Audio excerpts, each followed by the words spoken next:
Bienvenidos y bienvenidas a esta clase organizada por la Cátedra de Sociología General.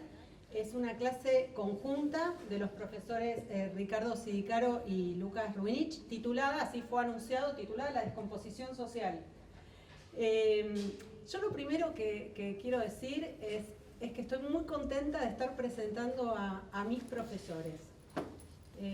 Ricardo Sidicaro era el titular de la Cátedra de Sociología General cuando yo ingresé a la carrera. Y bueno, ustedes lo saben, la materia de Sociología General nos da la bienvenida a la carrera.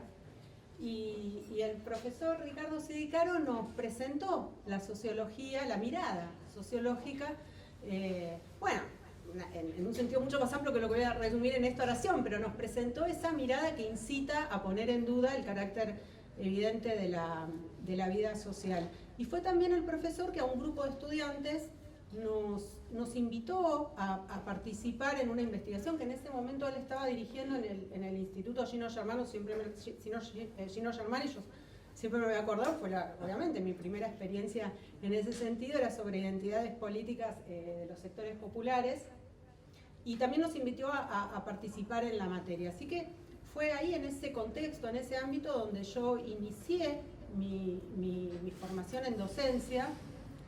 Y el profesor Lucas Ruinich es, ustedes saben, el actual titular de la Cátedra de Sociología General, y además es con quien yo continué y profundicé a lo largo de todos estos años esa experiencia docente. Ahora, este comentario, que es autorreferencial, no tiene un sentido anecdótico, porque además, a mi entender, nos incluye a todos los que estamos acá presentes. Tiene el sentido de decir que esta clase es un encuentro de generaciones, es un eslabón de una cadena de transmisiones, y es, por sobre todo, un momento de un proceso de formación que es, al mismo tiempo y por sobre todo, un proceso de producción de conocimiento en el campo de la sociología.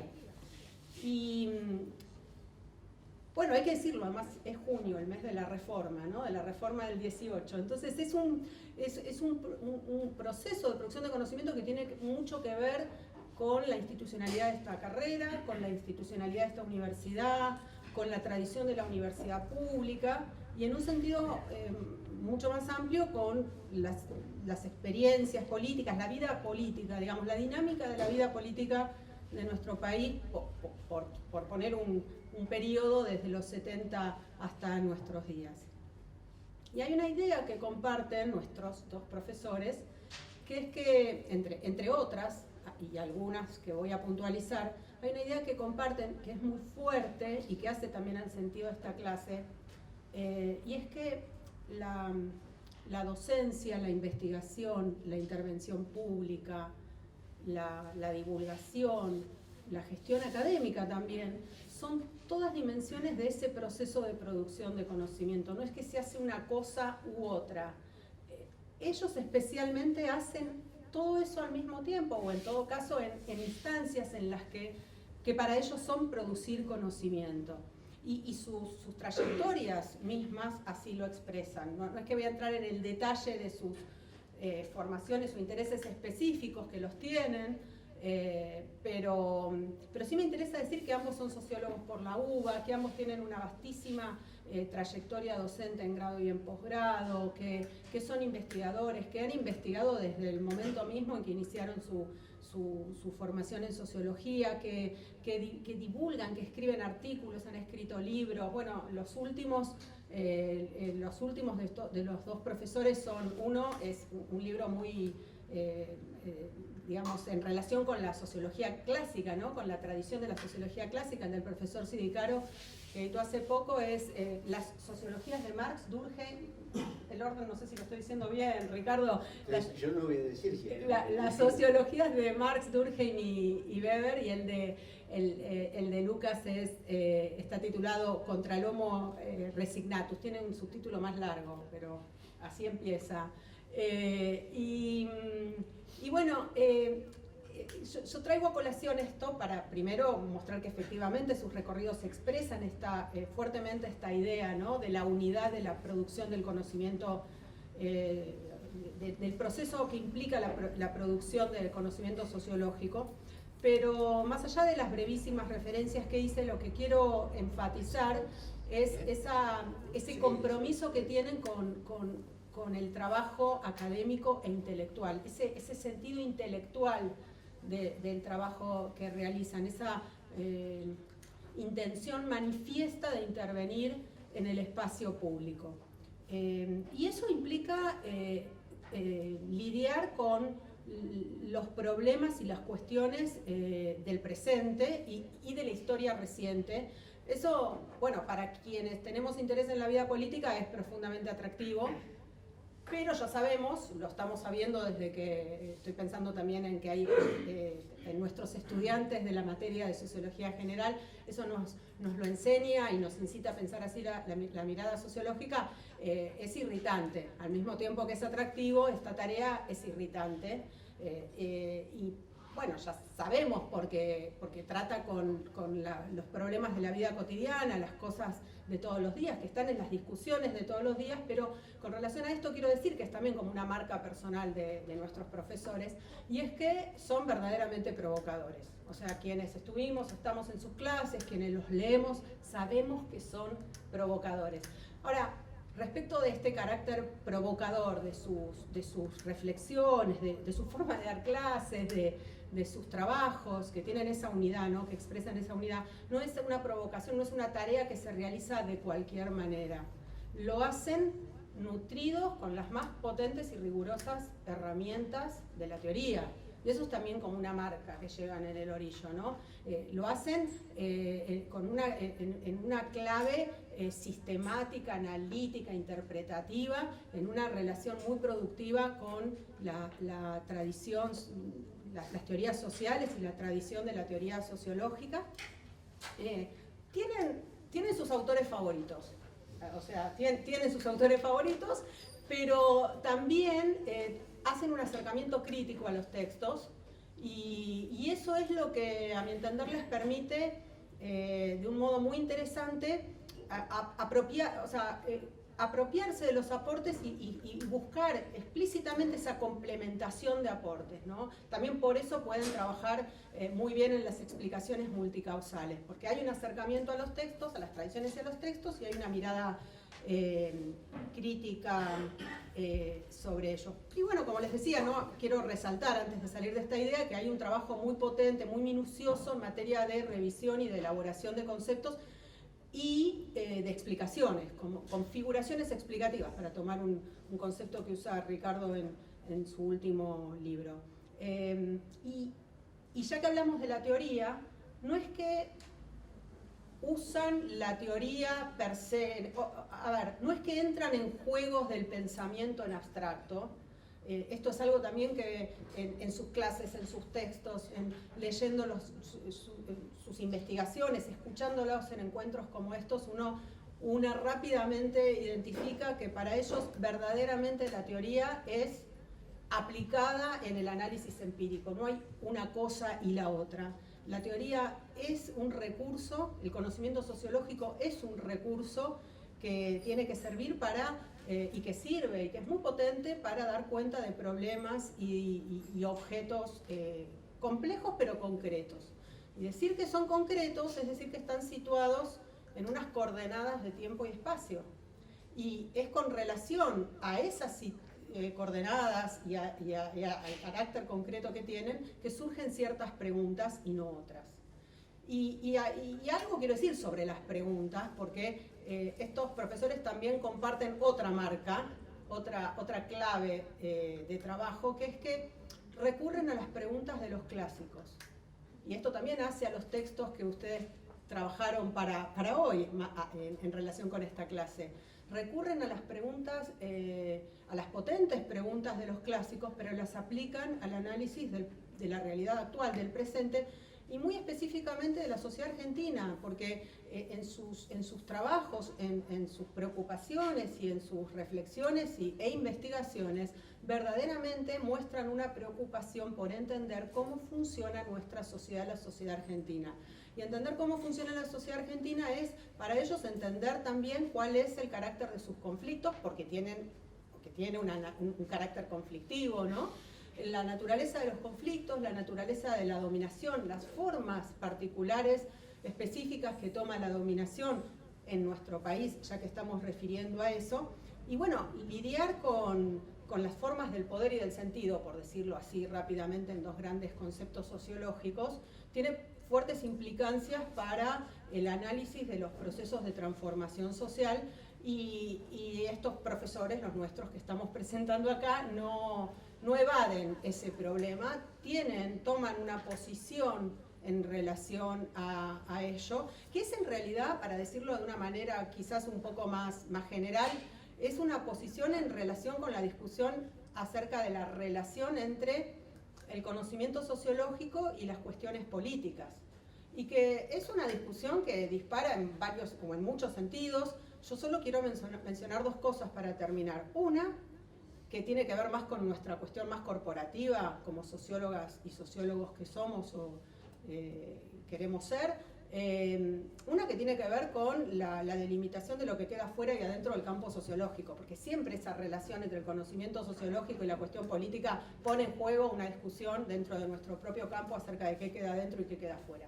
Pero en un sentido social más amplio, en el sentido de lo colectivo y también incluso y quizás de las promesas, de las utopías, digamos, tiene que ver, pone sobre la mesa la cuestión de las tradiciones políticas, de los proyectos de sociedad, de las luchas históricas, de las resistencias, de las peleas entre ideas, de todo eso al mismo tiempo. Así que para darle carnadura a esto que acabo de presentar, así de una manera muy general, muy amplia, pero para darle carnadura a sus preguntas, a sus diagnósticos, a sus reflexiones, les damos la palabra a los profesores y que bueno, que comience la clase. Bueno, buenas tardes. Además de nuestros estudiantes de Sociología General, que para esta oportunidad han leído el texto de Ricardo Las anomias argentinas y un texto mío que se llama La ley del más fuerte, están los estudiantes de Diego Pereira, que está Diego acá también, de la Cátedra de Sociología Argentina y Latinoamericana, y hay amigos, compañeros que vienen a escuchar, porque así es la Universidad de Buenos Aires, tiene la posibilidad de generar estos espacios abiertos a la sociedad. Y nos preocupa mucho la cuestión de reflexionar sobre un presente que, para seguir con los adjetivos fuertes, uno podría decir, tomando en cuenta la historia de movilidad social ascendente de la sociedad argentina, que uno podría poner como fechas en fines del siglo XIX, elementos fundamentales como la ley 1420, la creación de las escuelas normales, formas complejas de integración al mercado económico internacional que posibilitaron efectivamente un proceso de movilidad social ascendente. Si uno mira, hace un corte sincrónico de la sociedad en el presente y observa algunas instituciones,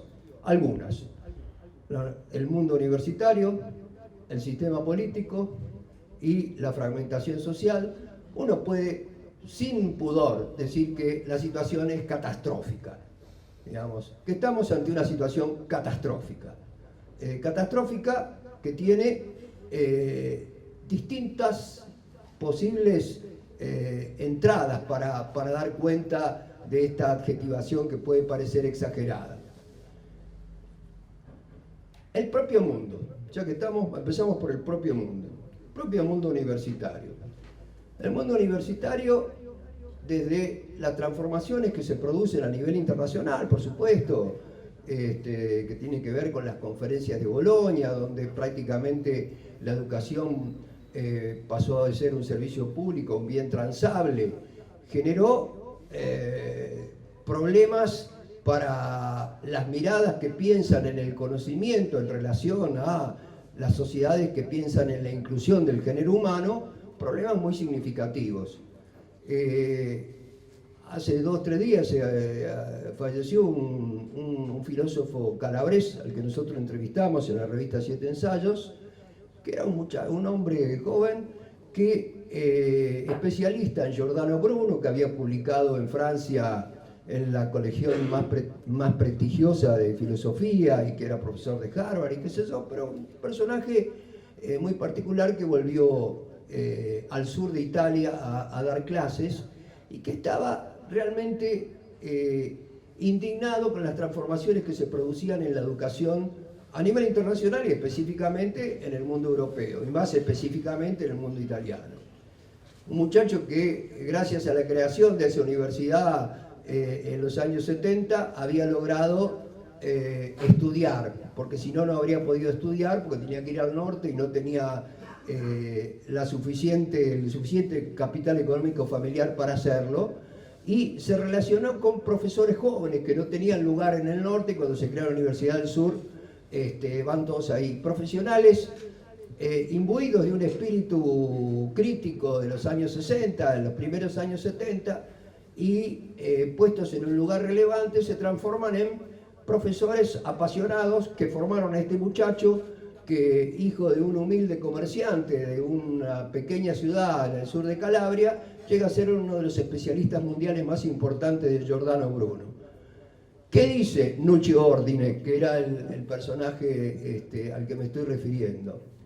Cuando ve las transformaciones que se produjeron en el sistema educativo italiano, donde se subestima absolutamente la posibilidad del conocimiento de las sociales y humanísticas por no considerarlo un conocimiento útil para el mercado, lo que hace el profesor Nucci Ordine es medio en solitario y amparado en ese prestigio que tenía de filósofo especialista en Giordano Bruno, va a dar clases a los secundarios, va a dar clases especiales a los secundarios, en secundarios de varias ciudades de Italia, va a España, va a Francia, está absolutamente preocupado por lo que considera un proceso de barbarización, digamos. Piensa que el proceso de transformación que se está dando con una mirada extremadamente utilitarista, pensando en la formación de destrezas y habilidades para que esas destrezas y habilidades tengan una posibilidad de concreción en un mercado, que por otro lado diríamos mercados que son cambiantes. Entonces vos formás en destrezas y habilidades puntuales hoy para un tipo de actividad que probablemente dentro de un año quizás no sirva más.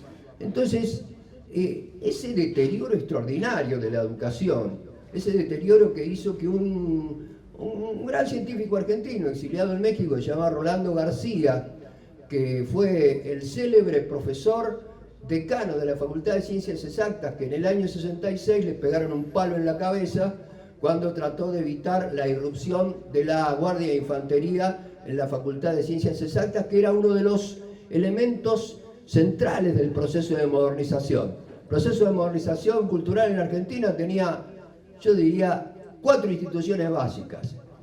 La Editorial Universitaria de Buenos Aires, la carrera de Sociología de la Universidad de Buenos Aires, por supuesto la Facultad de Ciencias Exactas, y uno diría también el Instituto de Itela. Bueno, uno de esas instituciones centrales, que era la Facultad de Ciencias Exactas, sufrió eso que todos conocen, se llama la noche de los bastones largos. Ese era el decano de la Facultad de Ciencias Sociales, Rolando García, que cuando tenía 87 años le hacen un reportaje acá hace unos años en el Diario de la Nación y le preguntan sobre el estado de la ciencia.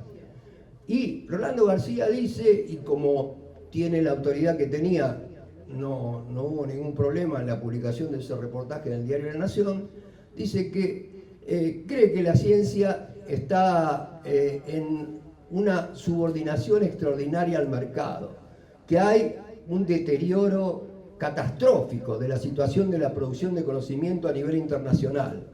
Decía Rolando García, ¿quién controla qué se va a investigar? ¿Quién controla? Podría ser, aunque uno lo criticase, una institución como la UNESCO, decía, pero no, es directamente el Banco Mundial, una institución financiera que moviliza los recursos para la investigación. y la influencia de las grandes corporaciones es impresionante. Decía eso con mucha pasión y con un pesimismo que tenía que ver con lo que nosotros repetimos acá 150.000 veces, que es la frase gramsciana: el pesimismo, la inteligencia, el optimismo, la voluntad. Porque cuando él va a dar una charla a la Facultad de Ciencias Exactas, lo reciben como efectivamente era. El gran decano de la noche de los bastones largos, está llena la facultad, todos están contentos, todos lo saludan. Y Rolando García en determinado momento, mientras está dando la charla, para no ser nostálgico, porque no le gustaba ser nostálgico, dijo: miren, a mí lo que me parece que es un problema es que todos ustedes me están hablando de que esto no es posible, no, porque esto políticamente no es posible, hacer esto en la universidad no es posible, hacer esto en el país no es posible. Y decía Rolando García: la verdad, lo posible no es algo que se encuentra tirado en una calle, lo posible es parte de una construcción y de una construcción colectiva. Bueno, nadie se pregunta sobre cómo construir otro posible. Si uno acepta la definición de lo posible que está formando parte del sentido común de la cultura predominante, es la definición de lo posible definida por nosotros. Nosotros tenemos que construir una definición de lo posible. Eso es una apuesta política que no se resuelve en 2 días, pero por lo menos se puede plantear. Bueno, quiero decir que la inquietud de este filósofo calabrés, la inquietud del ex decano mítico de Ciencias Exactas, la preocupación nuestra cuando vemos el proceso de hiperespecialización que, digamos, te hace mirar el ombligo de tu propio tema y no podés pensar la totalidad en las ciencias sociales, es realmente preocupante. Los procesos de evaluación, de generación de valor, cómo se obtiene valor en la carrera universitaria, desde una perspectiva fuertemente cuantitativista y muy ligada a esa hiperespecialización que muchas veces es una hiperespecialización tonta, una hiperespecialización ligada a determinados temas específicos. ¿Cuál es el problema de la sociología? La sociología analiza relaciones de dominación, analiza relaciones sociales, y las analiza hoy acá, en este aula, o las puede analizar en términos más macro. Yo siempre recuerdo cuando un profesor que era compañero nuestro, que había sido director de la carrera de Sociología en Oslo, en Noruega, decía que él había estudiado la moral masculina, creo que le conté a los estudiantes acá, él había estudiado la moral masculina en una sociedad específica en Argentina, cómo cambiaba la moral masculina, y para eso había hecho un trabajo empírico que tenía que ver con el fútbol. Pero cuando él llegaba al Instituto Germania a dar charlas, todo el mundo le empezaba a preguntar, porque se había leído los 150.000 revistas El Gráfico, y además porque le gustaba el fútbol, conocía mucho de fútbol, le preguntaban cosas que él respondía, hasta que en determinado momento se cansaba y decían: bueno, miren, hay una definición básica. Una cuestión es ¿cuál es el objeto construido por mí? Y otra cosa, ¿cuál es esta temática? Digamos, yo sé de fútbol porque tuve que mirar esto que a mí me interesa, que es la moral masculina. Si ustedes quieren, vamos a la esquina y seguimos hablando de fútbol. Pero acá estamos hablando de un objeto construido que yo lo podría haber encontrado en un aula de la carrera de Sociología de la Universidad de Buenos Aires, lo podría haber encontrado en la City porteña, lo podría haber encontrado en el Mercado Central. Y lo encontré en el fútbol. Pero ese es el problema. Bueno, esos problemas están presentes porque hay un proceso de abandono de la idea de totalidad para pensar lo social. Y además hay otro problema central que Ricardo pone con mucha fuerza cuando reflexiona sobre los clásicos en su último libro. Cada una de estas personas que fueron los clásicos que analiza Ricardo y que nosotros estudiamos parte en la carrera de Sociología, en la cátedra de Sociología General, cada uno de estos clásicos quería algo de la sociedad, dice Ricardo. Uno no hace buena sociología si no quiere algo de la sociedad. Quiere algo de la sociedad. Bueno, todos hacemos carrera universitaria, todos queremos ser profesores, todos queremos hacer investigación, pero obviamente que eso no es un fin en sí mismo. Vos tenés una trayectoria en privilegiada para pensar ciertas cosas que están ocurriendo en el mundo. ¿Cómo no vamos a pensar la crisis que está atravesando el conjunto a nivel internacional? Diría Noche Ordine, es una crisis civilizatoria, un proceso de crecimiento de la barbarie. Pero ¿cómo no vamos a ver la trivialización de las instituciones en la sociedad argentina? ¿Cómo no vamos a ver esa trivialización, independientemente de que nosotros tengamos muchos amigos ahora que son funcionarios, porque, digamos, uno es profesor durante mucho tiempo, tiene amigos que son funcionarios, amigos que son políticos, amigos que están en otros lugares? Bueno, nosotros estamos hablando de la sociedad, no estamos hablando de las personas, estamos hablando de relaciones sociales. No podemos inhibirnos, como ocurre frecuentemente, frente a lo que son el deterioro extraordinario de la situación de las instituciones políticas. Miren, no hay nada más que ver que la publicidad política para reafirmar la idea pesimista de que estas instituciones están directamente destruidas.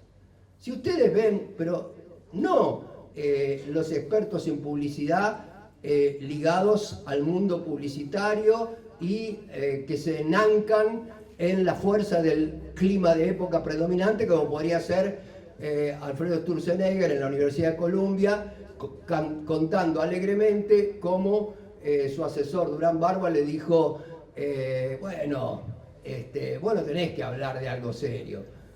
Vos no tenés que hablar de que vos vas a combatir la inflación ni nada, porque después va a ser complicado todo eso. Vos tenés que hablar que tenés familia, que tenés 2 chicos, qué linda que es la vida, que tu esposa cultiva margaritas, alguna tontería así. Todos se reían. Él se reía, los estudiantes de Columbia se reían y se decía explícitamente. No es que esto fue una charla de café. Está en YouTube, lo pueden mirar. Ahora bien, yo diría, es más coherente con la cultura del capital financiero, que además en la Argentina tiene la ligazón fuerte con la picaresca de la patria contratista, digamos, esto sería coherente. Ahora, miren ustedes la propaganda de Guado de Pedro con el actor que se le parece, y que no queremos tirar todos por la ventana, ¿entendés? No queremos tirar todos por la ventana, porque la verdad, ¿qué pasa con ese muchacho que tiene... No es la culpa de nadie, digamos, son las relaciones sociales que te ponen en esa situación de estupidización extrema, porque vos sos un bicho social, y como bicho social estás en ese micromundo que cada vez se aísla más de sus representados, entonces hacen esas cosas que son directamente vergonzosas para cualquier tradición que quiera revitalizar la relación con los representados, y que además estás en un espacio en el que reivindican ciertas tradiciones inclusivas.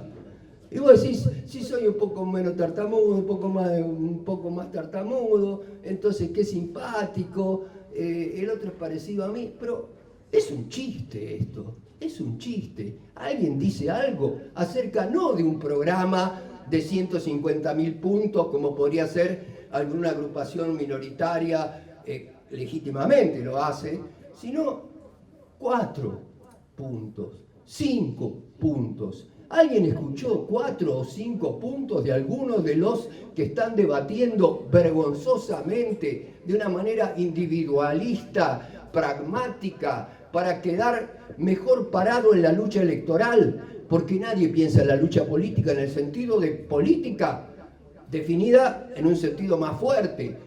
Política, lucha por la imposición de visiones del mundo, digamos. Lucha por la imposición de... ¿Alguien dice algo? No, todos dan por aceptado de una manera u otra que el clima predominante es que la vida es así, y para nuestros estudiantes que han estudiado naturalización de las relaciones sociales, uno diría, bueno, naturalizaron la idea de que las cosas son así. Como vos tenés una tradición que no puede decir explícitamente las cosas son así, tiene que decir retóricamente algo que remita a tu tradición. Pero como efectivamente no te lo crees, las personas se dan cuenta que vos no te lo crees. Que vos decís patria, vos decís unión, vos decís un montón de cosas que suenan vacías. Son palabras absolutamente vacías. Dice el viejo refrán, del dicho al hecho hay mucho trecho.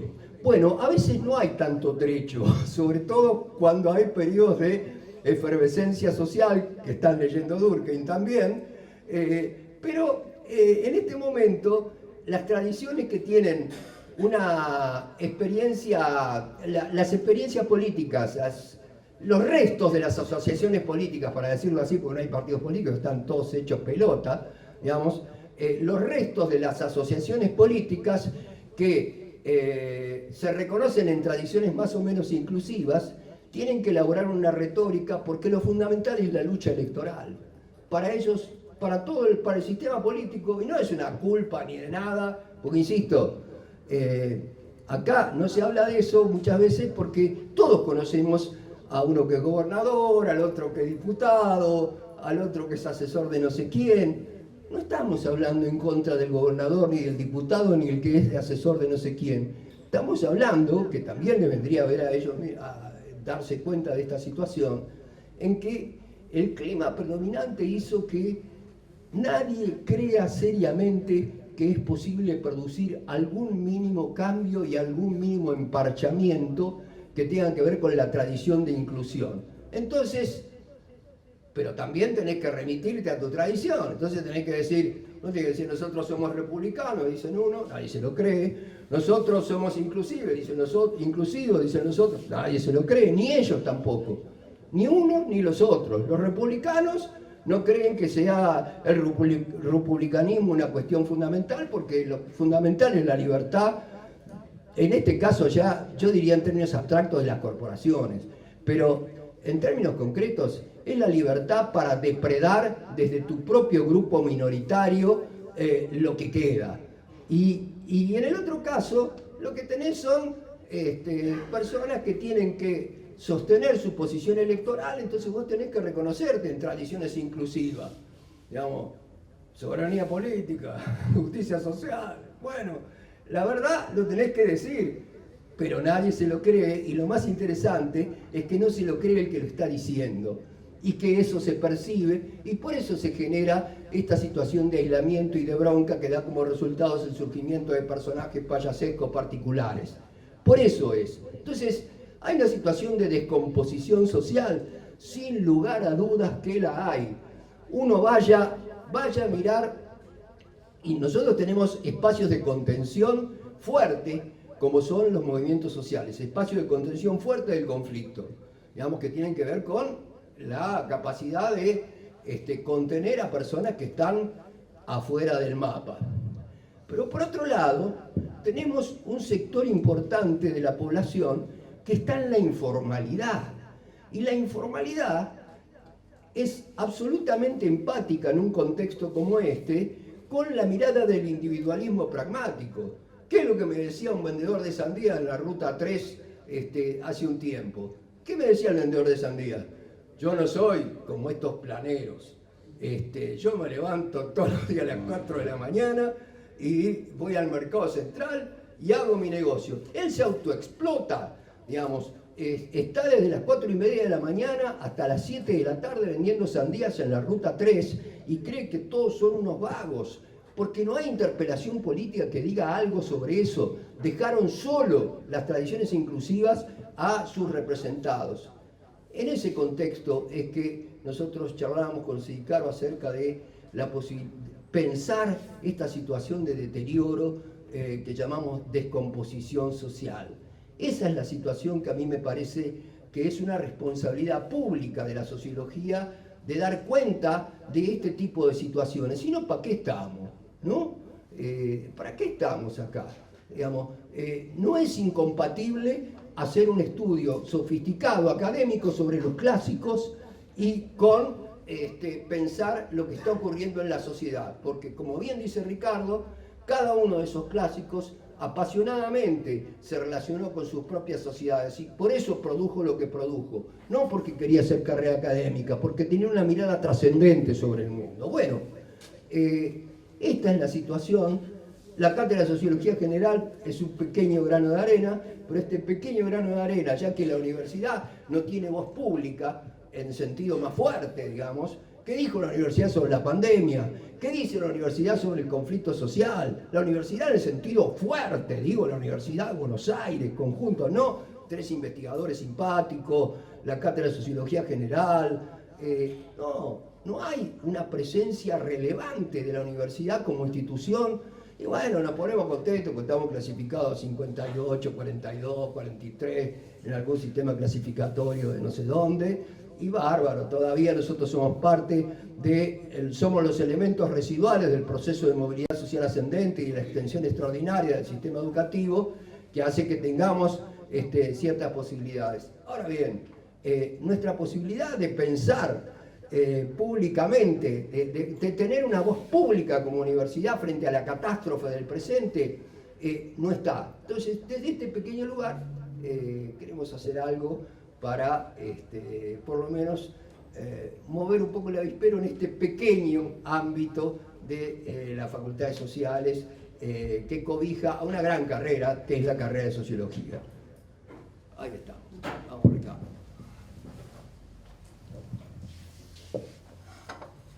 Bueno, cuando venía para acá, me preguntaba cuáles podrían ser temas que les puedan interesar a ustedes. Es decir, qué temas pueden traer preguntas como para poder pensar algo. La idea de la descomposición o la desarticulación de una sociedad es hoy un problema bastante generalizado, pero donde países con alto desarrollo, países con escaso desarrollo, países que tienen historias como las de América Latina o que tienen historias como los países europeos, etcétera, viven una transición. Yo creo que descomposición es un término que indica algo, pero transición en el sentido de que se está reconstruyendo, en lugar de pensar solamente que se está descomponiendo. Los países, todos, incluso el nuestro, comienzan o están pasando a una etapa distinta a la que tenían anteriormente. Uno puede decir que el optimismo se encuentra en que se está yendo la Argentina que conocimos. La Argentina que conocimos era bastante reventadita. Era esa donde salían los militares, etcétera, donde se trataba de gritar desde los balcones un conjunto de estupideces que la gente aclamaba desde abajo, y entonces estaban todos contentos porque uno era aclamado y el otro aclamador, etc. Pensar que hay épocas que son de cambio, creo que es lo que da un cierto punto de partida para estos aspectos que decía Lucas. Es decir, da un punto de partida para pensar, bueno, qué bien, se va el mundo de estos britones, se va el mundo de los políticos que proclamaban la democracia y que 40 años después uno queda con el vacío de la democracia que se fue haciendo. Se va, se están yendo, tenemos menos partidos o casi no tenemos partidos, pero los partidos que teníamos eran partidos de punterazos que hacían intercambios y estaban pensando en el mejor futuro para sus prójimos, sus parientes, amigos, etc.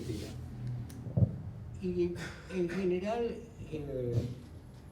la mistificación existente estaba muy oculta. Hoy el hecho de que mucha gente se pregunte si vale la pena votar es un avance, no es negativo. Es algo de gente que se individualiza y dice que en otras épocas decía yo soy, y que dejó de decir yo soy con respecto a las afinidades políticas. Hoy se ha resquebrajado muchísimo más el mundo entero. Cualquier sociedad que se observe se encuentran los mismos problemas. Algunos con una situación que de todas formas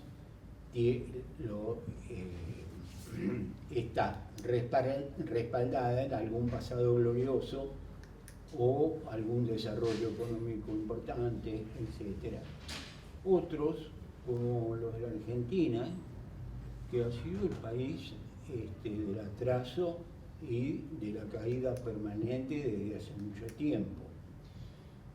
Cuando uno dice, bueno, ¿y entonces qué? ¿Vale llorar? No, no vale llorar eso que se va. Lo que vale, si uno es sociólogo, es preguntarse por qué pasó eso. ¿Por qué llegamos a esta situación en la cual,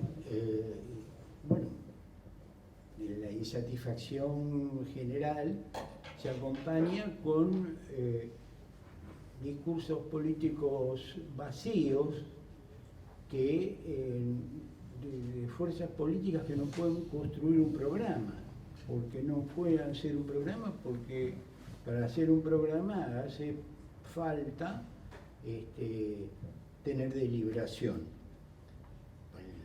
salvo que aparezca un genio que va a tener el programa por nosotros.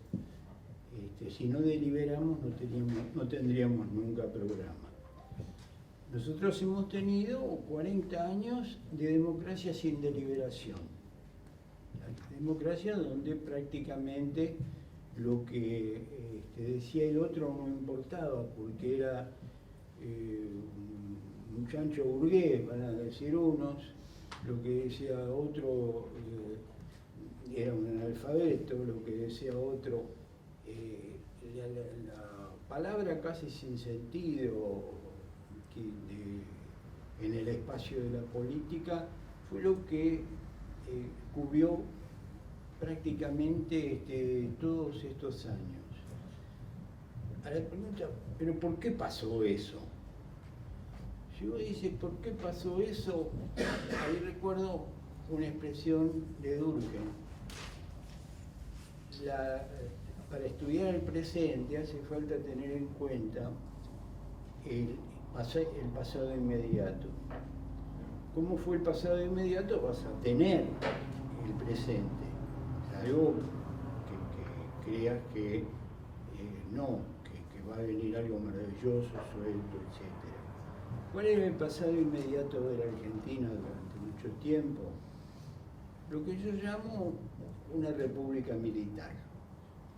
La Argentina fue una república militar que cada uno pudo engañarse más o menos como tenía ganas.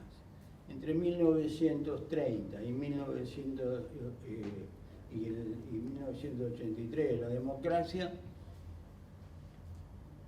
gobernaron los militares. Unos querían con banderitas que vuelva Juan Perón, que era un militar que estaba en el exilio. Otro era algunos que venían con la iglesia y los militares. Otros eran los distintos formatos de pasajes entre una semidemocracia que se votaba por unos años y venía el golpe, etcétera. Lo que nosotros somos, lo mal que estamos, en realidad está vinculado al pasado fatídico que tuvimos. El pasado fatídico que la gente veía con alegría los golpes de Estado, muchos veían con alegría los golpes de Estado en términos de que pensaban que, bueno, que se iban algunos que eran incompetentes. Así, porque si uno quiere hacer la historia de la democracia se equivoca. Así fue el funcionamiento de la Argentina. Lo que nosotros entramos en el 83 con la democracia no podía despegarse de que no había ciudadanos en la Argentina. Si no había, en la República Militar no había ciudadanos. Los apologistas de los cambios, o los que venían que hacer festejos o podían llegar a los gobiernos, qué sé yo, creyeron que el hombre que no había sido ciudadano iba a ser la base de la democracia. ¿Cómo iba a ser la base de la democracia? Si no había ejercido la ciudadanía. La ciudadanía le había servido para prácticamente nada en la historia anterior todavía, no hablemos del tiempo de Irigoyen o ese tipo de esas cosas, donde eran minorías las que gobernaban. La Argentina no tuvo historia de ciudadanía. La historia de ciudadanía que tenemos que construir nosotros. ¿Y dónde se tiene que construir la historia de ciudadanía? A partir de estas épocas de disolución, por un lado, y de desencanto con la vieja política. Hay algo que es lo que señalaba Lucas cuando hablaba de ciertas cosas que ya son irónicas al límite de lo ridículo en términos de la manera en que se presenta la política. Y en esos procesos uno puede decir, bueno, pero entonces, ¿cómo los entendemos? Y la sociología nos puede servir. La sociología nos puede servir ¿para qué? Y para hacernos buenas preguntas. ¿Hay burguesía en la Argentina? No. La democracia burguesa, ¿cómo se va a crear con la burguesía que en lugar de invertir fuga capitales? La burguesía que fuga capitales es por una especie de uso simplificado que se acostumbra a decir que lo que tenemos es burguesía. Lo que tenemos es gente que moviliza capitales en ciertos momentos, que no desarrolla industria, que vive en condiciones que satisfactorias económicamente, pero que suma su incompetencia anterior en términos de su ser burgués y, por otro lado, el mundo globalizado que está haciendo desaparecer los países. Lo fundamental cuando decimos, miren qué mal que funciona la política funciona mal porque la globalización está haciendo desaparecer los países. La política, cuando funciona, tiene que tener un vínculo con la nación. Y las características de la situación actual es esto de estar no el Fondo Monetario Internacional y todas esas cosas, sino la cuestión de que la nación casi no tiene ningún sentido en el mundo globalizado. Y para países frustrados, como es la Argentina, tiene menos todavía. Por eso, incluso aquellos partidos que habían sido en su momento los que convocaban a la construcción de la nación, dejaron de hablar de la nación desde hace mucho tiempo, no para agitar la bandera, etc. La idea de la política es la idea de una cierta pasión que se juegan entre sectores que deliberan, se enfrentan, buscan posiciones de poder, etc. Pero no la situación en la cual cada vez los países van perdiendo su situación económica, su situación en la escena internacional, etc. Si uno dice, ¿qué hay delante de nosotros como cuestión de pregunta? Y entonces, ¿qué tenemos? No tenemos burguesía. ¿Y cómo si no tenemos burguesía vamos a tener una democracia burguesa? Eso lo puede decir alguien que le gusta leer libros jurídicos. Pero si no tenemos una burguesía, ¿de dónde saldría la democracia burguesa que teníamos que construir? Es medio imposible. Y allí uno puede hacerse una buena pregunta. Entonces, estas situaciones son buenas para la sociología. Nunca la sociología encontró mejor situación que esta, porque se caen los sentidos comunes de las ilusiones. La sociología lucha siempre contra el sentido común, y no hay más sentido común que el del chabón que cree que cuando va a votar está votando por alguien, y si uno le pregunta ¿cuál era el segundo diputado de la lista que votaste?, el chabón no tiene la menor idea y cree que votó. Es un salto extraordinario que hemos hecho. Cuando uno dice la situación, disolvieron los partidos. Prácticamente los partidos fueron disueltos con esto que toda persona tiene que ir a votar en las elecciones de adentro de los partidos, tiene que ir a votar en la selección que se hace adentro de los partidos. Si el tipo no es de ningún partido, no le interesa, el que puede ser parte de los partidos es una minoría. Nunca, en ningún lugar del mundo, más del 10% entran en la relación con los partidos. No a propósito, pero por lo menos sin querer queriendo, hicieron la reforma de la Constitución para decir, bueno, miren, esto de los partidos mucha importancia no tiene. Antes los partidos tenían la tendencia 1, la tendencia 2 y la tendencia 3. Esos tipos tenían la juventud de la tendencia 1, de la tendencia 2 y la tendencia 3. Como eran los más jóvenes, eran los más apasionados por la política y además más con la cabeza abierta para pensar cosas. Ahora van a tener esto de los pasos es obligatorio. Es una estafa. Es una estafa porque eso no sirve de nada. ¿Cómo funciona la relación cuando los partidos se debilitan o desaparecen al máximo?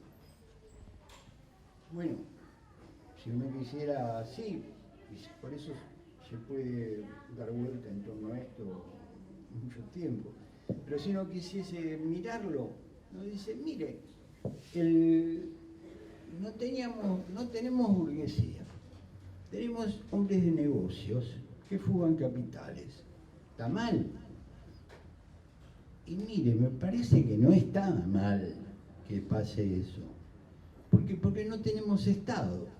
Esto que hay acá tiene el nombre de la cosa, pero no es la cosa. Esto no es un Estado. Si esto fuese un Estado, la preocupación principal de las personas no sería la inseguridad. Tan pronto como le preguntan en las encuestas cuál es el problema principal, el tipo dice la inseguridad. Si el tipo dice la inseguridad, ¿qué está diciendo? No hay Estado. Los liberales dirán siempre que hay exceso de Estado, etcétera, porque están hablando de otra cosa. Pero si uno observa que no tenemos moneda, nosotros, la única identificación que yo tengo con una persona de que tiene que tener una identidad nacional es si tiene documento de identidad y si tiene moneda. Acá tienen documento de identidad, pero no tienen moneda. Cualquier persona sabe que la maquinita de fabricar dinero es la destrucción de la moneda. Y la forma de destruir la moneda es una manifestación de la destrucción de la nación. Lo hacen a propósito. Tema de sociología, habría que saber cómo se hace eso, por qué se hace. Pero si uno analiza con los mismos criterios si tenemos universidad, me parece que no tenemos universidad. En lo que decía él, no tenemos universidad. La universidad en alguna época tuvo capacidad de hablar sobre lo público.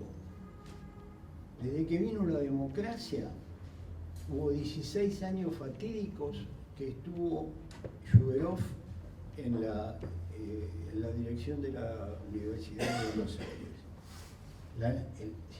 Una negación total de lo que tenía que ser un intelectual que estuviese al frente de la universidad. Pero ¿cómo podemos tener Estado? Pensando que no tenemos Estado. Entonces después, si yo tengo conciencia que no tengo Estado, yo puedo bregar por la obtención de Estado. Si yo creo, por el contrario, de que tengo Estado, de que tengo universidad, o que tengo burguesía, entonces voy a estar festejando la palabra, pero no estoy celebrando la cosa. Nosotros, en esta situación de esta época, creo que la sociología tiene un gran campo delante para poder pensar las ausencias y la explicación de esas ausencias. La República Militar liquidó la ciudadanía. La República Militar hizo que prácticamente desapareciesen las condiciones de la creación del ciudadano y el comportamiento del ciudadano. Para muchos incluso hasta les resultaba de celebrar los golpes de Estado. Unos lo celebraron cuando lo echaron a Perón, otros lo celebraron cuando volvió Perón, otros lo celebraron cuando Perón creó las 3A para liquidar a la izquierda, etcétera, etcétera, etcétera. Celebraron por formas distintas, pero en su conjunto, cada una de estas situaciones dejó preguntas extraordinarias, cuestiones interesantísimas, para poder decir, primero, ¿qué es esto? Gran pregunta, ¿qué es esto? ¿Dónde estamos? Cuando uno observa los partidos, prácticamente dicen no hay partidos. Esto es un juego para ir a elecciones. ¿Y qué hacen las elecciones? ¿Qué se hace en las elecciones? Y en ese sentido, no es solo una cuestión de la Argentina. En muchos países, la gente no sabe por quién votó. Yo he podido observarlo en otros países, no tienen la menor idea por quién votó. En la Argentina puede ser que alguien dice yo soy radical porque a mi bisabuelo Irigoyen lo nombró en la municipalidad. Otro que Perón o Evita le regaló una pelota y entonces a la abuela y que por eso tenía alguna identidad. otros porque les gustó que reprimiesen a alguien o que mataran a alguien. Pero la idea de la deliberación y la idea de construir una identidad colectiva que con sus diferencias puedan crear nuevas condiciones, creo que recién comienza a plantearse en nuestra época. Recién pasó la República Militar, los tipos sin ciudadanía que fueron a votar durante nosotros, que fueron a votar durante estos tiempos, y hoy la cuestión de se puede crear una manera de vivir socialmente las características de una democracia. Hoy creo que si se sabe plantear el problema, si se sabe explicar el problema, la sociología puede hacer una excelente colaboración al respecto. Si yo digo, hay proletariado, hay gente que necesita decir que hay proletariado para decir que va a tener un partido del proletariado, etcétera, etcétera. Al proletariado lo mandó para atrás Perón cuando hizo la comunidad organizada y ni quedó el Día del Trabajador, quedó la fiesta del trabajo. La gente no se da cuenta que el 1 de mayo es la fiesta del trabajo. ¿Cómo es la fiesta del trabajo? En el mundo entero tiene que ver con las luchas obreras. La burocracia sindical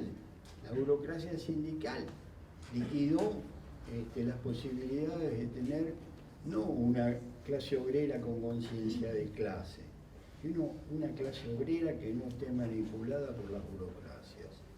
La discusión sobre qué es esto, qué es la Argentina actual, creo que nos ofrece como nunca las posibilidades de poder plantearlo. Es decir, no hace falta ser un genio para darse cuenta de esto. Que confundir las cosas con el nombre de las cosas es algo que tiene que ver siempre con la lucha política. Quienes dominan nos van a querer hacer creer que el nombre de las cosas son las cosas. En realidad, la discusión, la verdadera discusión es siempre, la pregunta es, ¿pero qué es esto? Y esto es que es una participación política, esta gente tiene posibilidades de mostrar sus diferencias, construir aquello en lo que piensa y luchar honestamente por lo que cree que debería ser las mejoras de las sociedades. Eso es parte de nuestra época. Si uno plantease por qué la sociología hoy o por qué la sociología es importante, nunca tuvo antes este espacio o esta posibilidad de hacer de una ciencia algo que pueda servir de tal manera a la construcción social.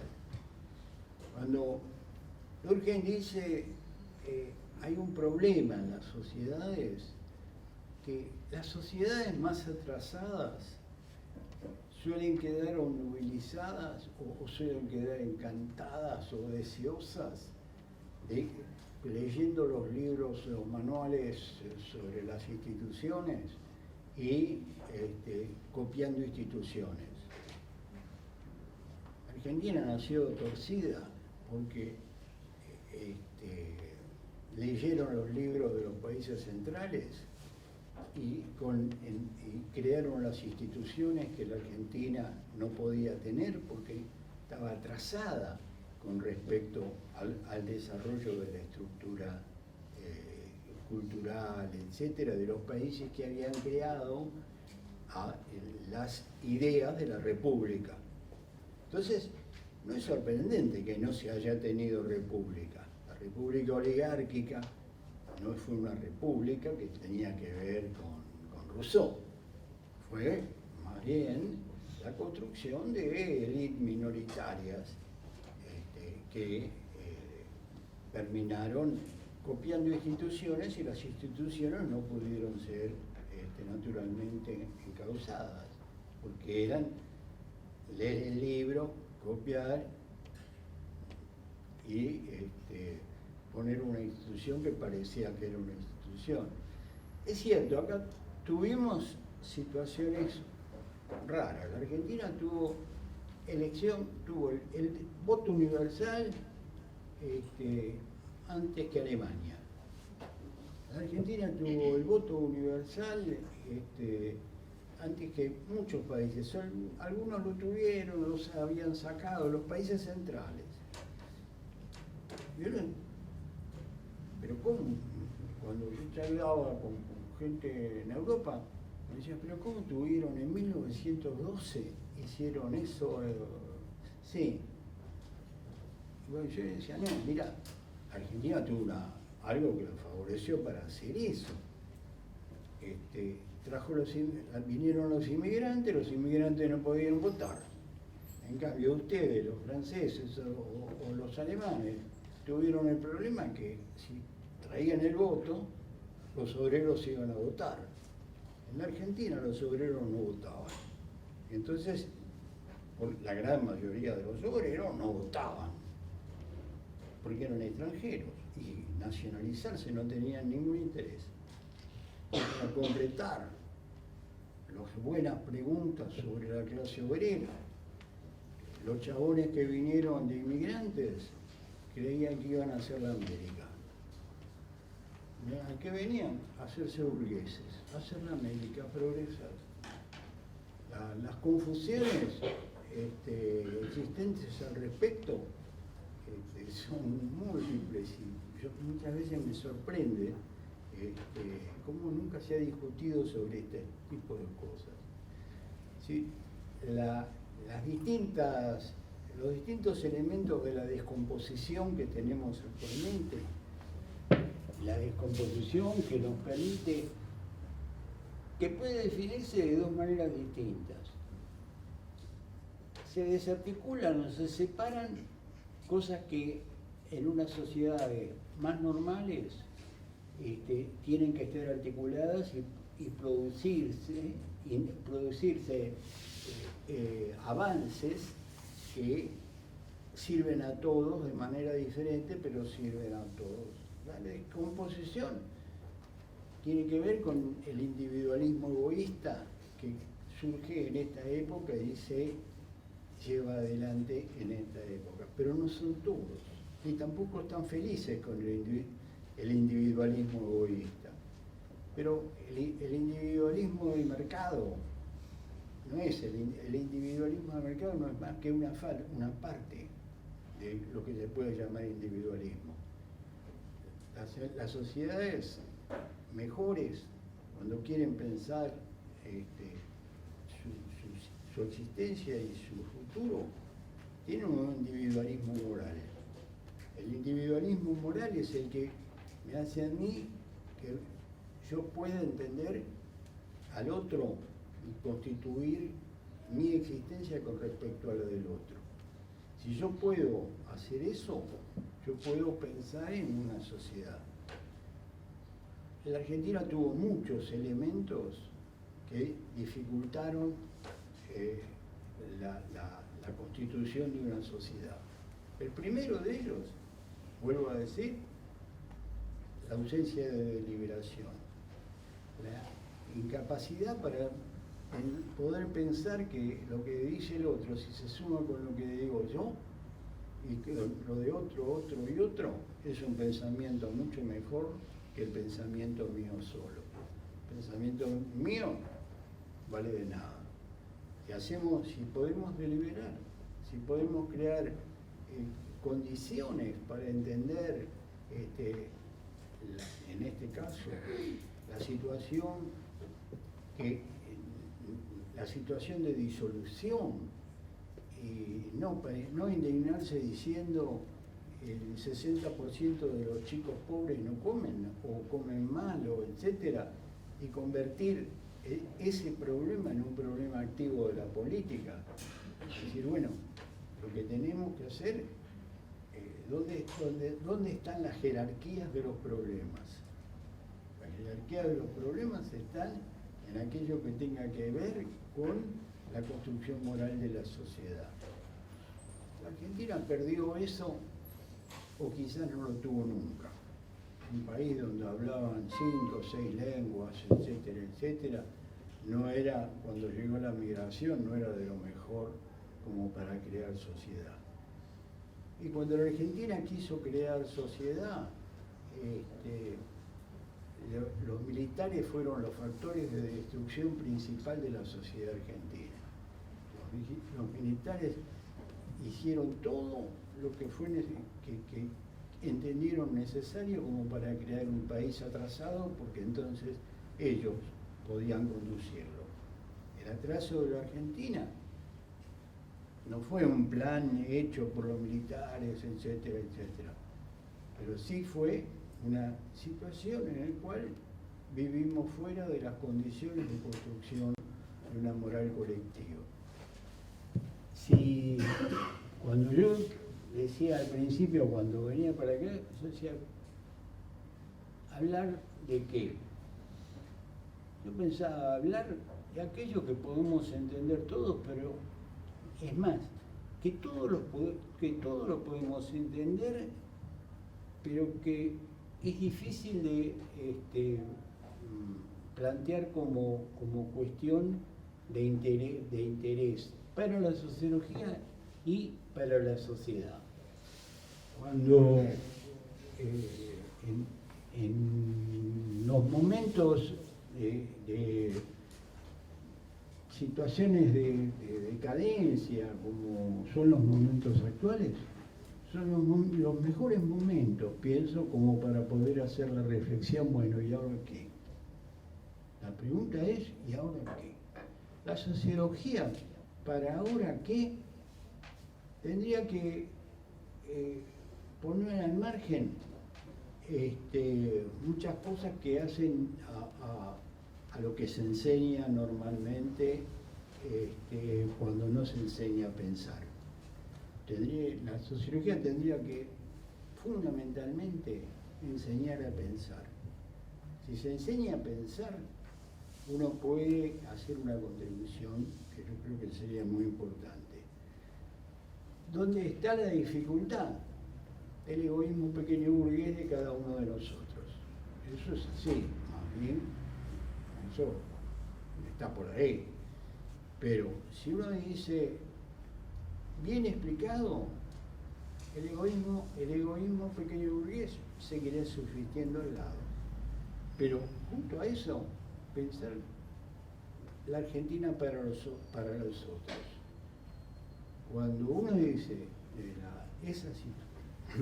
esa situación, yo creo que vamos a hacer mejor sociología y seguramente vamos a estar mejor en relación con la política, nada más.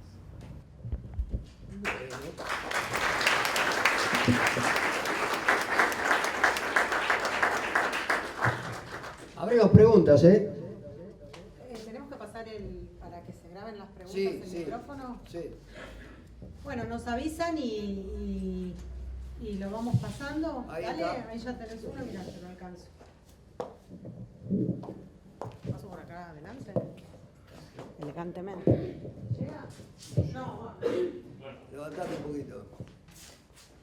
este será el punto del micrófono. Sí, ¿qué tal? Una pregunta para el profesor Sidicaro. Una pregunta. Nosotros ya tuvimos un momento de crisis muy grande durante la democracia, que fue el 2001. Nosotros ya tuvimos un momento muy fuerte de la democracia, un momento de crisis, que fue el 2001. Y una mirada medio berreta podría decir que no cambió mucho hasta acá. Hoy se está volviendo, usted dice que es una oportunidad, esta crisis que tenemos, que vuelve el debate y demás. ¿En qué sentido eso se parece, lo que estamos viendo ahora, a un 2001 reeditado, porque se quedaron todos, no se fue ninguno? Y en segundo lugar, que usted habla de deliberación y demás, tenemos movimientos antisistema. Tenemos acá un Milei, pero en otros lados del mundo tenemos otros movimientos antisistema. Esas son las dos preguntas. No te entiendo qué podría contestar. Decilo de otra forma y te lo voy a entender. Usted dice que estamos en una etapa de una oportunidad histórica, que estamos en la era de la deliberación, porque todo lo viejo, toda la crisis está yendo y por fin vamos a tener esa deliberación democrática. La pregunta sí la vamos haciendo así. Yo te digo sí. Efectivamente ahí estamos, entiendo lo que me decís. Ok. Sin embargo, sí tenemos los movimientos antisistema, los que plantean terminar con esa deliberación. ¿Por qué usted ve justamente ahora una oportunidad? Yo Pasar el micrófono. Acá, Ricardo.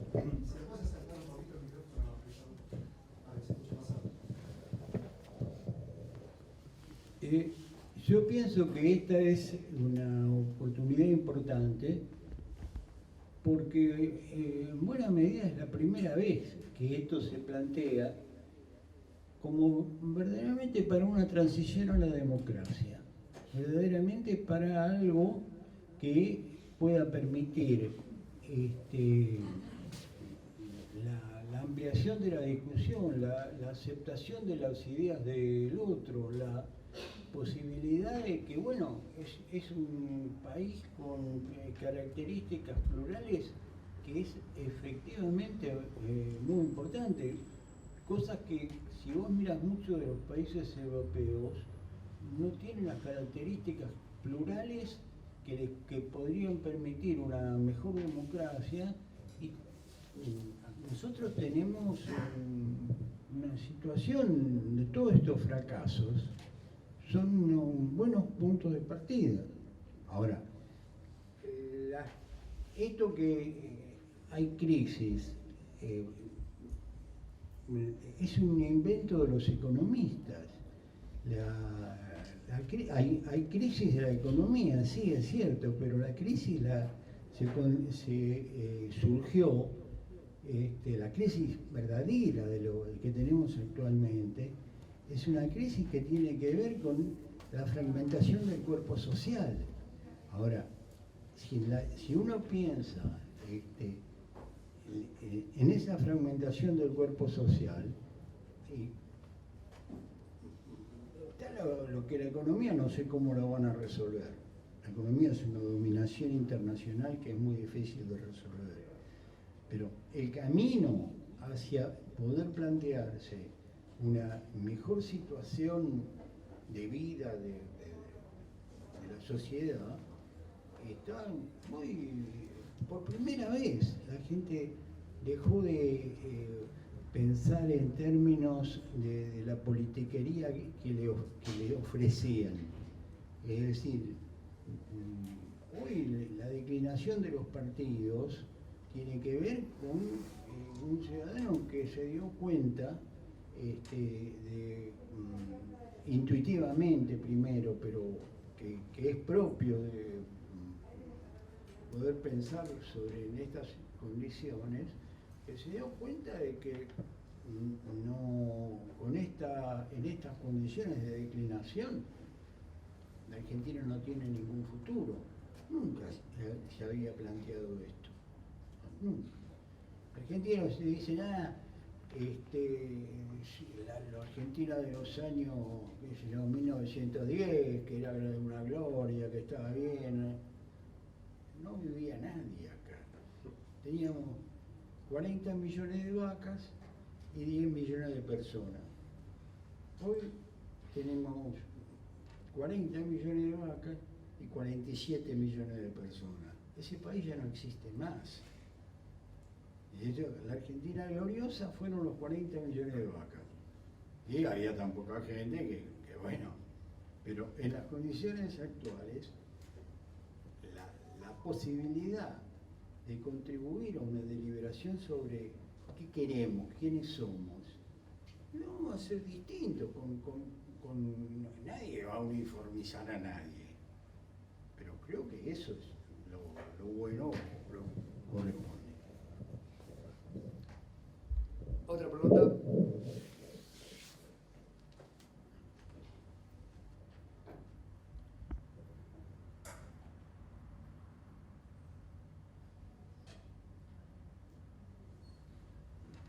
lucha de clases, que pregunte a alguien por la lucha de clases. La lucha de Allá está, la lucha de clases. La lucha de clases. Me quedé corta con tus provocaciones, Ricardo. Espera un poquitito que te pasamos el micrófono. No querés un venir poquito hasta más acá, adelante. mira, porque así se escucha tu pregunta y no llega el micrófono. En la lucha de clases no. ¿Sí?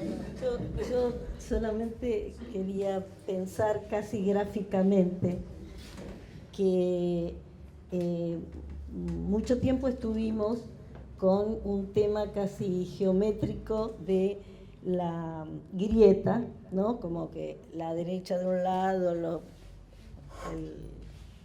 populares del otro, y de pronto cuando aparece los libertarios, yo sentí bronca que tomaban algo.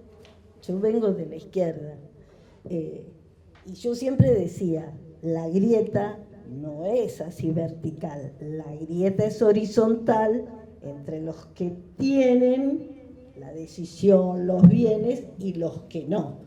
Pero de pronto aparece un personaje como Milei con todo un ideario que plantea la casta y tiene una difusión en sectores que yo podría decir más marginales, o como decíamos en los 70 más lumpen, pero era efectiva. Y dije, caramba, esto que para mí era un debate pendiente de la izquierda y que discutíamos con el peronismo en el 70, que si la burguesía nacional, que si esto, bueno. Y este es como un hallazgo, un concepto movilizador justamente de la derecha, que la otra cuestión era, la derecha no es que está de un lado y distinto al peronismo, porque por la edad que tengo, yo me acordaba perfectamente cuando discutíamos con los chicos de la JP y todo eso, el tema de las 3A, después el tema de Menem, o sea, en un gran movimiento, la derecha es una mancha que ha aparecido en el movimiento peronista. Entonces, en la izquierda nosotros teníamos esa discusión cuando tenía la edad de ustedes. Y ahora, ya de vieja, viene este tipo y plantea la casta.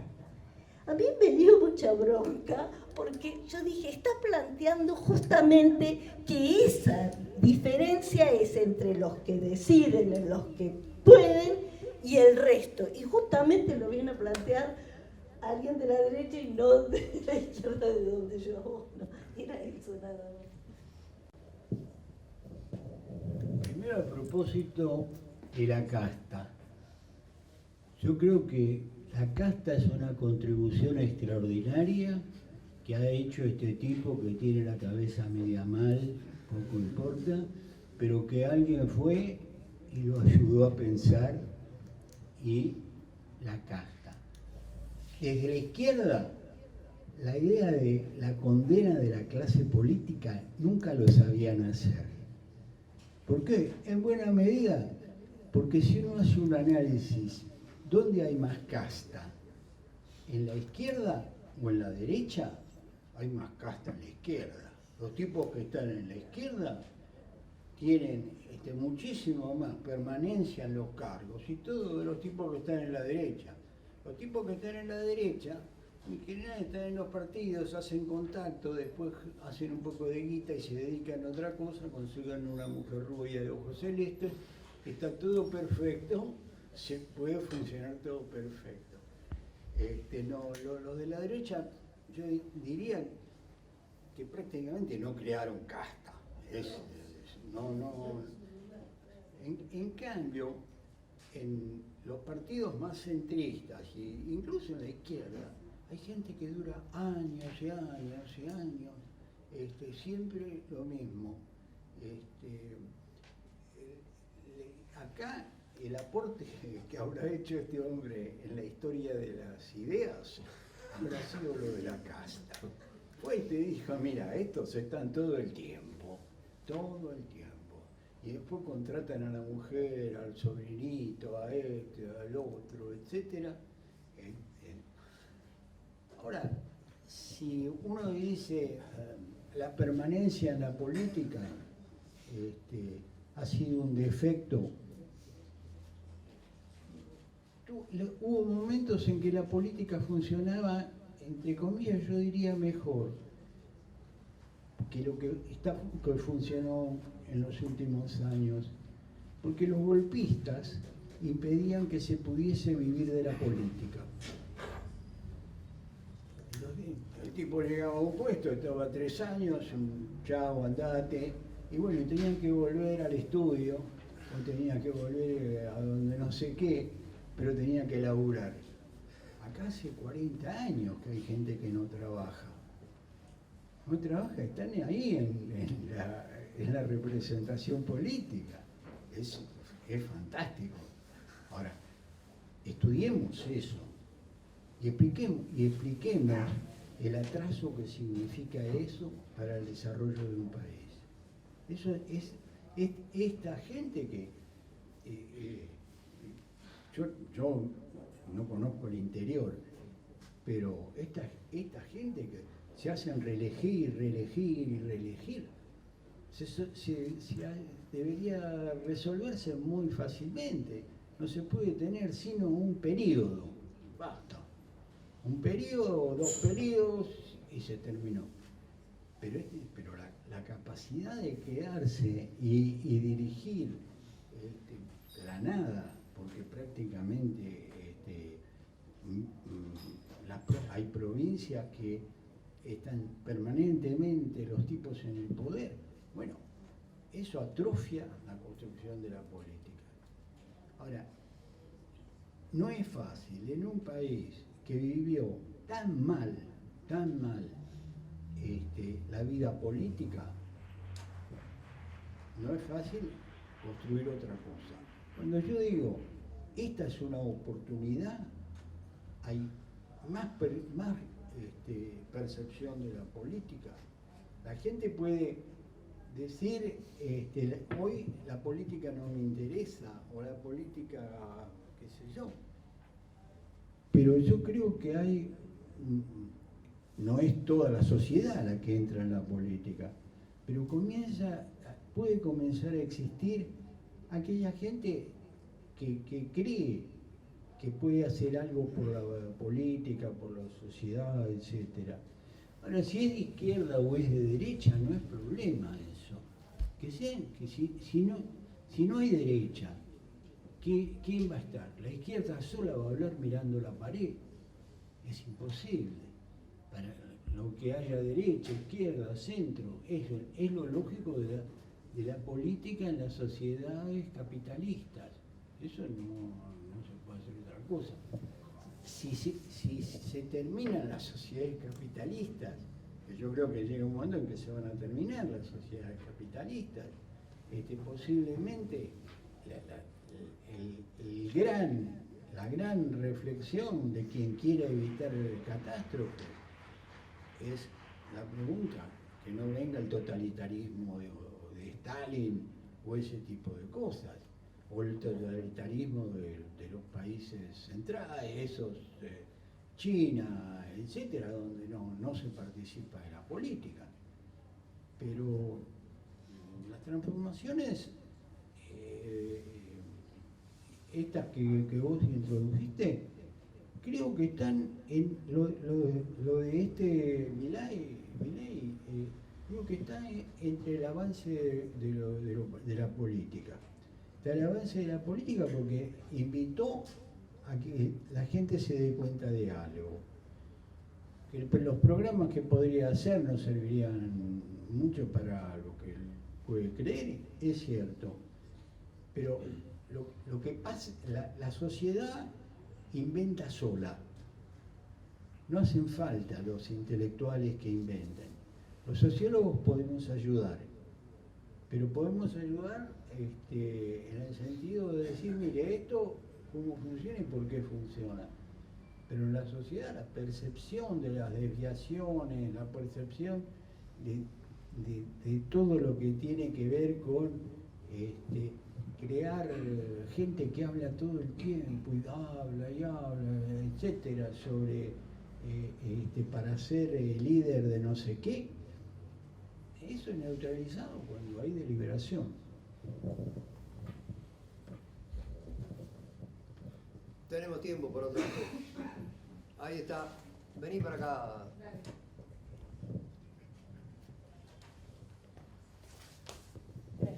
Bueno, Yo soy estudiante de socio. sí, yo soy estudiante de ahora de Sociología General y tenía una pregunta sobre, hablamos mucho de la naturalización de las relaciones sociales y sobre todo estaba pensando mucho en la naturalización de las relaciones de desigualdad y de la desigualdad que hay hoy en día en nuestro país, porque estamos en un momento con 40% de pobreza que cada vez crece, y ante esa naturalización y cada vez un individualismo más grande, ¿no? Hablábamos hace un rato del egoísmo pequeño burgués o ese egoísmo. ¿Cómo hacemos para construir valores colectivos o como para construir como ese sentimiento colectivo, decir, bueno, hay que cambiar las cosas, porque para salir un poco de esa resignación, digamos?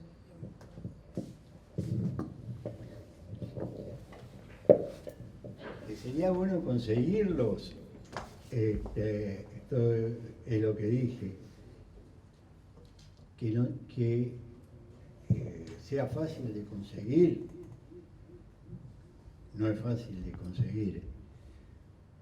Cuando se hizo la Revolución Libertadora, yo estaba en el primer año del colegio secundario y para toda persona de la clase media, para llamarlo de un lado, la Revolución Libertadora fue como la Revolución Francesa, fue extraordinario. Se iban ahí los peronistas y todos creímos que era extraordinario. ¿Por qué? Y porque lo que sabíamos de los peronistas era que si eras estudiante universitario tenías que ir a la comisaría a pedir un certificado de buena conducta para anotarte en la universidad. Que si tenías que discutir cuestiones que te decían que podían ser peligrosas, te decían que le digas en voz baja porque mirá que los peronistas prácticamente no mataron prácticamente a nadie. El récord de asesinatos lo hizo Perón con las 3A, pero el Perón del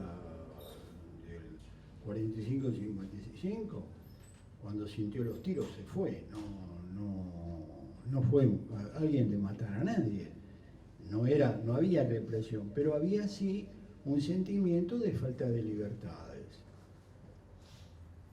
Así mucha gente pudo vivir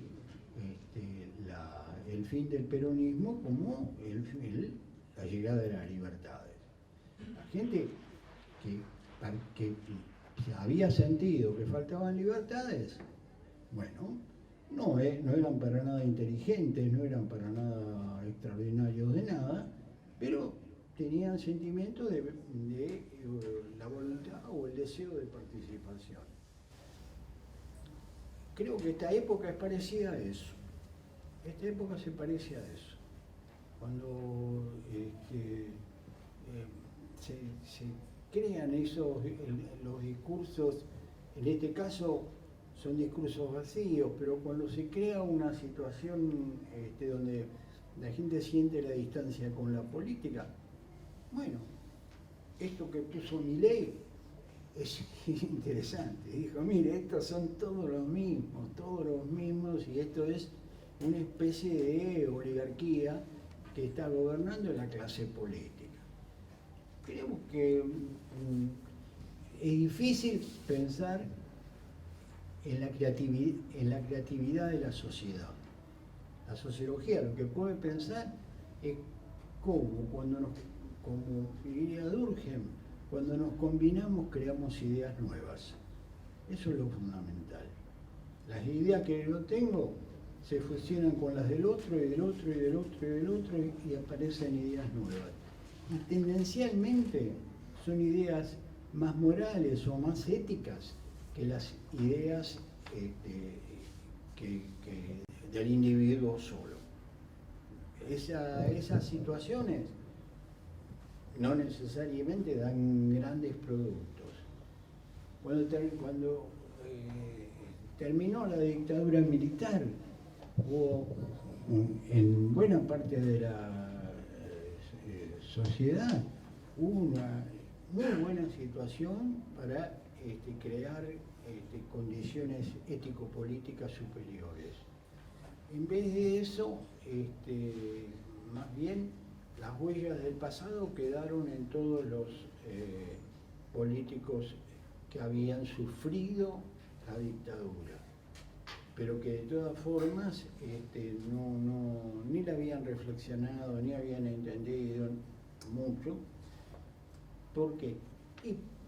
Porque no es los políticos los que tenían que tener las ideas, era también la satisfacción de la sociedad. Y la satisfacción de la sociedad fue lo que dio un impulso importante a la mejora de la democracia o de las situaciones de democratización que trajo la posdictadura.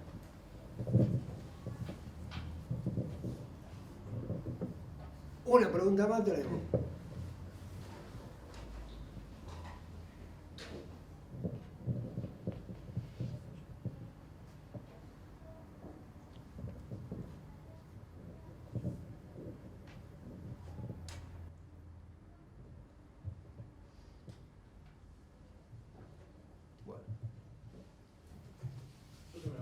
Bueno, alejar el silencio. Los últimos serán los primeros. Muy bien. Ahí está. Bueno, ¿cómo va? Ante todo, gracias por la charla, muy interesante. Y lo que les quería preguntar tiene que ver más que nada con la disciplina sociológica hoy en día. Yo creo que hoy en día como saber social, digamos, está como en cierto sentido desvalorizado. No te entiendo, tenés que hablar. Estoy un poco nervioso, perdón.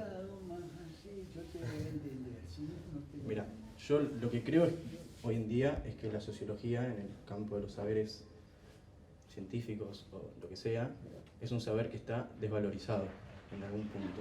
No por nosotros los sociólogos, sino que sociólogas, siento que todos los que estamos acá, en cierto sentido, creemos ciegamente en la sociología, que puede brindar efectivamente respuestas a los problemas sociales.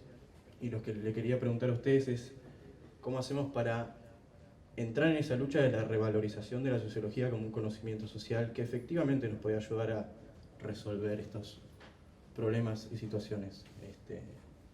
Básicamente eso. Muy bien. Efectivamente, la sociología está desvalorizada y en muchos países, y se señala en muchos países ese problema. ¿Por qué? Porque en buena medida tiene que ver porque en casi todos los países se han desvalorizado las sociedades. Las sociedades y las clases políticas se han desvalorizado. Lo ven, bueno, Estados Unidos es extraordinario como ejemplo, pero efectivamente es así. Esa desvalorización es una desvalorización que hay algunos autores que lo señalan, se desvaloriza la sociología con eso. Es cierto. La cuestión de cómo la sociología puede tener mejor, si puede tener mejor audiencia o esas cosas, es complejo. Cuando la sociología tuvo lo que se llamaron sus años dorados, era porque había una mezcla entre la rebelión juvenil, entre la formación de la guerra de Vietnam, que había creado en Estados Unidos ideas mucho más radicalizadas y dinámicas. Había el mundo sobre el que avanzó el neoliberalismo,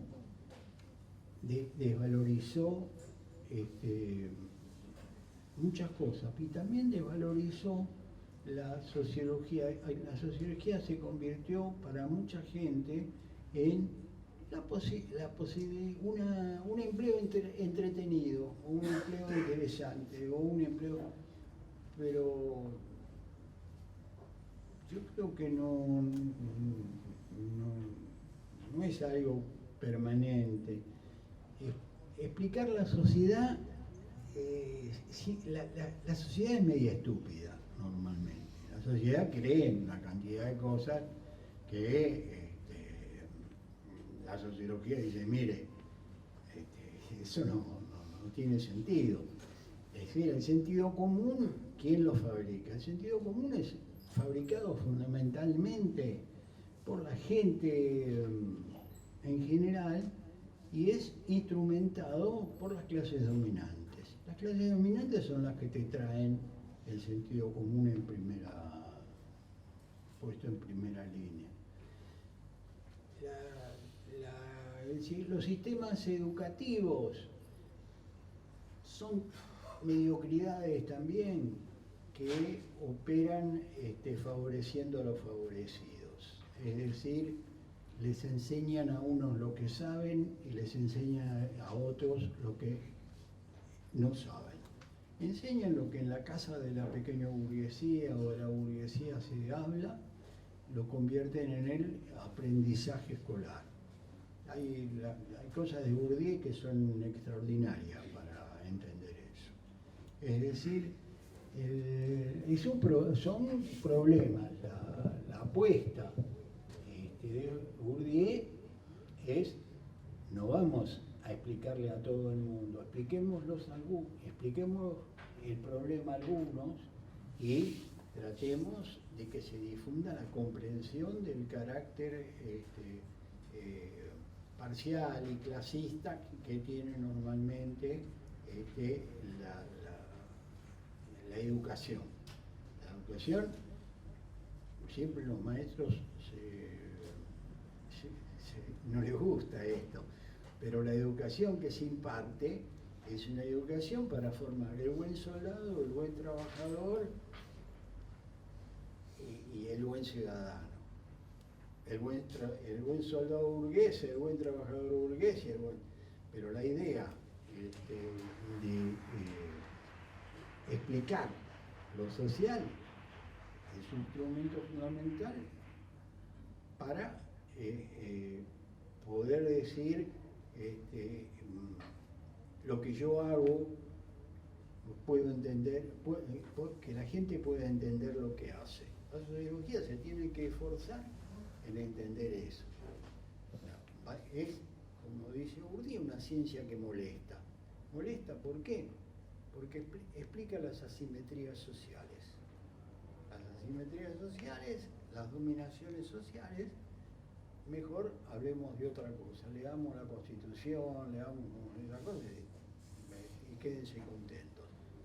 Pero la sociología explica dominaciones, fundamentalmente, para mí, cuando se dice la sociología es el estudio de las relaciones sociales, es insuficiente. La sociología es el estudio de las dominaciones sociales. Las dominaciones sociales, si las explicás, puede ser que haya mayores capacidades y posibilidades de intervenir sobre la sociedad y mejorar la sociedad.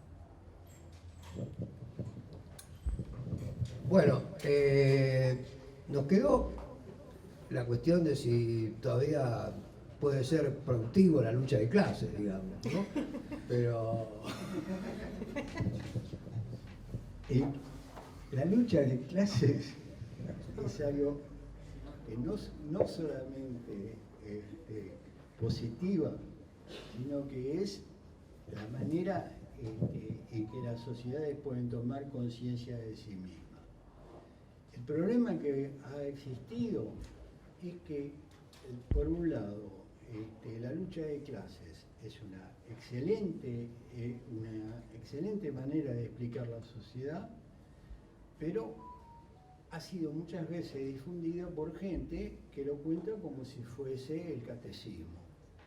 Explican el catecismo y explica en las clases que va a venir la emancipación, etcétera, etcétera, en un mundo donde ninguno de los lugares donde la gente hizo revoluciones con esas ideas hicieron igualdad política. Crearon desde el capitalismo chino hasta los crímenes de Stalin. Ahora, la lucha de clases es propia de las desigualdades sociales y es un tema extraordinariamente importante dentro de la sociología. Ahora, si uno quisiese hacer una sociología que tuviese todo lo que pensó Marx, se equivocaría, pero todo lo que pensó Marx, en lo que pensó Marx hay muchísimo de sociología, y la lucha de clases para Marx no fue un catecismo, fue una explicación válida que se hizo. Bueno, Ricardo, muchísimas gracias a ustedes por venir acá, Betina. Bueno, Ricardo, la verdad, un placer tenerte nuevamente en la Cátedra de Sociología General. Así que, gracias a ustedes.